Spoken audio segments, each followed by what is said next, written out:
Greve dos caminhoneiros é, até agora, um grande fracasso em todo o país. Então, ia começar hoje uma greve de caminhoneiros, que iam parar o país para pedir a soltura de Jair Bolsonaro, para pedir anistia, para pedir não sei o quê, né? Já começa que os próprios caminhoneiros falaram, olha, os próprios caras que estavam falando em fazer uma paralisação, que eram poucos, falaram, não é bem isso não, a gente tem umas reivindicações aí, não tem nada a ver com o Bolsonaro não. E mesmo assim, essa turma é tão minoritária que não pararam uma estrada no Brasil inteiro. Não deu. Falhou miseravelmente a greve dos caminhoneiros que estava sendo chamada para ver se o Bolsonaro saía da cadeia. Caminhoneiros, greve não vinga e rodovias permanecem sem bloqueios, também foi a percepção do Metrópolis, que foi, né, tem até a foto de uma rodovia aqui, uma ponte aqui, os caminhões passando para lá e para cá, sem problema nenhum, tudo rolando normalmente no transporte rodoviário desse Brasilzão, nesse dia de hoje. Então não teve greve nenhuma de caminhoneiro, foi um grande fracasso, e isso só demonstra a falta de força do bolsonarismo, né? O bolsonarismo não consegue mais mobilizar multidões sem cartão corporativo, sem pagar despesa, né? Sem estar no poder, não consegue mais arregimentar gente para nada. Ninguém foi para a rua para pedir soltura de Bolsonaro. Teve uma manifestação lá em Brasília, foi 130 pessoas. 130 pessoas numa manifestação bolsonarista. Então, por aí você vê que Bolsonaro já era, a carta fora do baralho, né? E não está mais sendo considerado para nada, nem chamado para as festinhas, porque você sabe, todo mundo vai sair no fim de semana, só não pode o Jair, né? Só molhando a palavra aqui, e vamos lá. Enfim, próxima notícia é Gilmar Mendes e a confusão que o Gilmar armou com essa decisão dele, meu Deus do céu. Gilmar Mendes mantém liminar e nega pedido da AGU sobre revisão da lei do impeachment. O que acontece? O Jorge Messias, enquanto ele não está aprovado para o Supremo Tribunal Federal, ele continua sendo advogado-geral da União. Está no cargo. E aí ele entrou com um pedido de reconsideração para o Gilmar. Ô Gilmar, peraí um pouquinho, né? Você decidiu que só o PGR pode pedir o impeachment do ministro do Supremo. Não é fechar demais, não. Reconsidera, acha um meio termo aí. O Gilmar falou, não, é isso mesmo, a decisão está tomada, não vou mudar. Né? Isso tudo oficialmente, por escrito ali, decisões tomadas, né, e enviada a resposta para esse pedido da AGU. E vai ter o julgamento dessa decisão do Gilmar entre 12 e 19 de dezembro agora. Então, na próxima semana, vai começar o julgamento, e aí é o julgamento virtual, é aquele julgamento que o ministro escreve o voto e envia pela internet. Não tem o tete-a-tete, o bate-boca mesmo, a argumentação, né? E aí, se essa decisão for mantida, só o PGR vai poder pedir impeachment de ministro do Supremo Tribunal Federal. O Gilmar diz que ofensiva política por impeachment justifica blindagem do STF. O que acontece? Bom, nós falamos sobre isso ontem num vídeo, né, específico, se você quiser assistir, está aqui no canal, uma live específica sobre a bagunça que o Gilmar fez. Mas assim, o que acontece, né?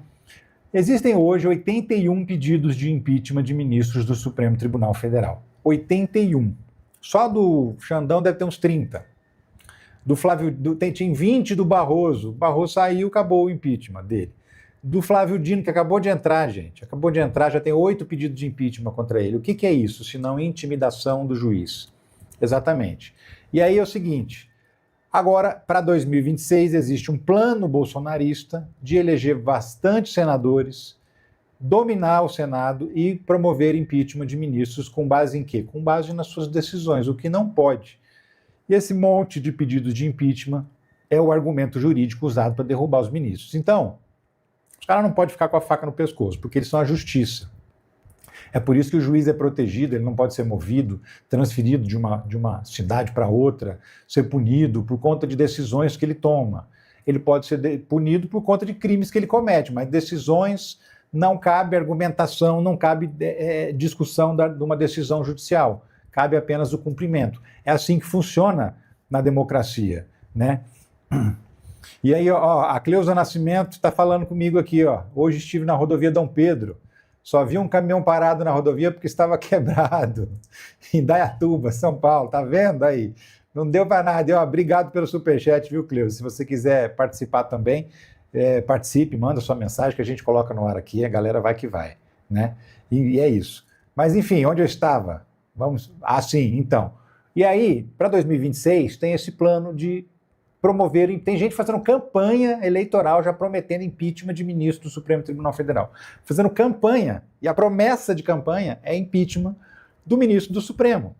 Então, assim, não dá para ficar desse jeito. Aí, essa decisão do Gilmar também foi um pouco além do ponto, passou do ponto, vamos admitir que passou do ponto, legislou, né? Só que tem um fundo de correção aí nessa decisão, porque de fato os ministros precisam ser protegidos desse abuso, dessa banalização dos pedidos de impeachment, que agora a extrema-direita se junta, faz um monte, e aí tem lá, vai acumulando. Aí se você vai olhar os ministros que são bolsonaristas, o Cássio Nunes e o André Mendonça, esses dois bolsonaristas têm um pedido de impeachment cada um só. O resto tem 5, 6, 10, 20, 30, entendeu? Então, assim, fica óbvio, fica claro a manipulação política desses pedidos de impeachment. O Flávio Dino deu uma entrevista hoje, inclusive está aqui no canal o pronunciamento dele, tem um vídeo se você quiser assistir. Ele defende a revisão da lei do impeachment após decisão do Gilmar Mendes. Ele fala o seguinte, tudo bem, vocês não gostaram da decisão do Gilmar, mas vamos fazer uma mudança na lei do impeachment, atualizar, porque a lei é de 1950, né? A Constituição era de 44, na época que estava vigente. Depois veio a Constituição de 88, já é outra coisa, né? E a lei não foi atualizada. Tudo bem, a lei não usa toda hora, né? Então, assim, o pessoal não lembra muito de atualizar, porque, felizmente, embora no Brasil se use mais do que o necessário, mas, felizmente, se usa muito pouco a lei do impeachment. Então, demora mesmo para alguém perceber que tem alguma coisa errada. E isso aconteceu nesse momento. Então, o Dino está falando o seguinte, para você que não gostou da decisão do Gilmar, vamos fazer uma nova lei, atualizar a lei do impeachment, criar um mecanismo de barreira, de defesa dos ministros do Supremo Tribunal Federal dentro da nova lei, para não ficar valendo uma decisão do ministro, e aí essa decisão, enfim, né, vai ser sempre questionada, porque ela vai ser polêmica.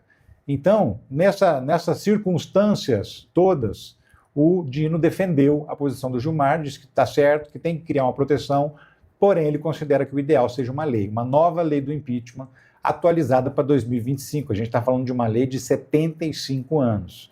A realidade política do país é completamente outra, viu?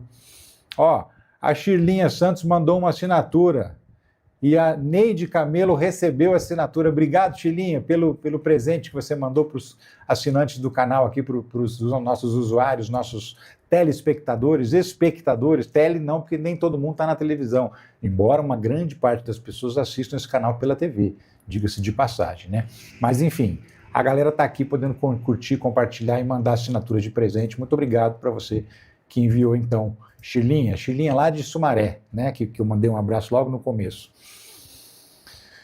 E vamos seguir. O Gilmar cita polarização e pede que o Congresso atualize a lei de impeachment. Ele falou a mesma coisa que o Flávio Dino, sabe? Falou, olha, a lei caducou, a lei é de 1950, né? Ela já está totalmente desatualizada, ela não foi abarcada, ela não foi aceita, acolhida pela Constituição de 88, por isso que ele tem umas mudanças e tal, e ele faz essas mudanças. Esse é que é o problema, porque ele determina quais serão as mudanças, né?